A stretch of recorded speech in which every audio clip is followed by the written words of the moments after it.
নমস্কার বন্ধুরা। এবছর প্রথম চন্দ্রগ্রহণ দেখা গিয়েছিল দোলের দিন। বছরের দ্বিতীয় চন্দ্রগ্রহণ হতে চলেছে আগামী 18 সেপ্টেম্বর। ইউরোপ, আফ্রিকা, উত্তর ও দক্ষিণ আমেরিকা থেকে এই গ্রহণ দেখা যাবে এবং এশিয়ার কিছু অংশ থেকেও তা দৃশ্যমান হবে, কিন্তু ভারত থেকে এই গ্রহণ দেখা যাবে না। প্রসঙ্গত, পৃথিবী, সূর্য ও চাঁদের মাঝখানে এলে চন্দ্রগ্রহণ হয়। সেই সময় পৃথিবীর ছায়া চাঁদের ওপরে পড়ে।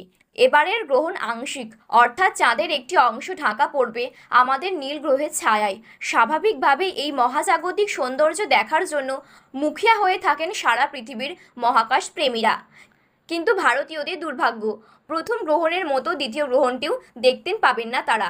কিন্তু কেন, জানাবো সম্পূর্ণ বিস্তারিত ভিডিওটিতে। তো বন্ধুরা, বিস্তারিতভাবে জানতে হলে অবশ্যই ভিডিওটি শেষ পর্যন্ত মনোযোগ সহকারে দেখবেন, এবং আপনি যদি চ্যানেলটিতে নতুন দর্শক হয়ে থাকেন তাহলে চ্যানেলটি সাবস্ক্রাইব করে পাশে থাকা বেল বাটনটি অল করে রেখে দেবেন পরবর্তী ভিডিওগুলো সবার আগে দেখার জন্য। তাহলে চলুন বন্ধুরা, আজকের গ্রহণ সম্পর্কিত ভিডিওটি শুরু করা যাক। নিজের কক্ষপথে আবর্তন এবং পরিক্রমণের সময় সূর্য, চাঁদ এবং পৃথিবী যখন একই সরল রেখায় চলে আসে তখন সূর্য এবং চন্দ্রগ্রহণ হয়। কিন্তু ভারতীয়দের দুর্ভাগ্য, প্রথম গ্রহণের মতোই দ্বিতীয় গ্রহণটি দেখতে পাবেন না তারা। কারণ আসলে সেই সময় চাঁদ থাকবে দিগন্ত রেখার নিচে।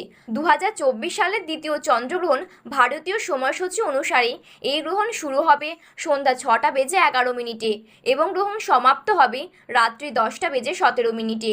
প্রায় 4 ঘন্টা এই গ্রহণ চলবে। তবে ভারত থেকে সরাসরি চন্দ্রগ্রহণ দেখা না গেলেও আগ্রহী মহাকাশ প্রেমীরা লাইভ স্ট্রিমিংয়ের মাধ্যমে বিশ্বের অন্যত্র হওয়া গ্রহণের সাক্ষী হতে পারবেন। 2024 সালের বাংলাদেশের সঠিক সময়সূচি অনুসারে গ্রহণ শুরু হবে সন্ধ্যে 6টা বেজে 45 মিনিটে এবং গ্রহণ সমাপ্ত হবে রাত্রি 10টা বেজে 45 মিনিটে। এবছর সব মিলিয়ে 5টি গ্রহণ হওয়ার কথা, এর মধ্যে 3টি চন্দ্রগ্রহণ, যার প্রথমটি দেখা গিয়েছিল 24 মার্চ। এবার 18 সেপ্টেম্বর হবে দ্বিতীয় চন্দ্রগ্রহণ। তৃতীয় চন্দ্রগ্রহণটি হবে 17 অক্টোবর। তবে সেটি ভারতে নয়, বিশ্বের কোনো দেশ থেকেই দেখা যাবে না। এছাড়াও দেখা যাবে না দুটি সূর্যগ্রহণ। প্রথমটি দেখা গিয়েছিল 8 এপ্রিল। 2 অক্টোবর দেখা যাবে দ্বিতীয় সূর্যগ্রহণ, সেটিও দেখা যাবে না ভারত থেকে। কাজেই সব মিলিয়ে গ্রহণের অনিন্দ সুন্দর দৃশ্য দেখার সুযোগ থেকে বছরের বাকি সময়ও বঞ্চিত হতে হবে ভারতীয়দের। তো বন্ধুরা, এই ছিল আজকের আমাদের গ্রহণ সম্পর্কিত লেটেস্ট আপডেট। ভিডিওটি ভালো লাগলে একটি লাইক করবেন, এবং আপনি যদি চ্যানেলটিতে নতুন দর্শক হয়ে থাকেন তাহলে চ্যানেলটি সাবস্ক্রাইব করে পাশে থাকা বেল বাটনটি অল করে রেখে দেবেন।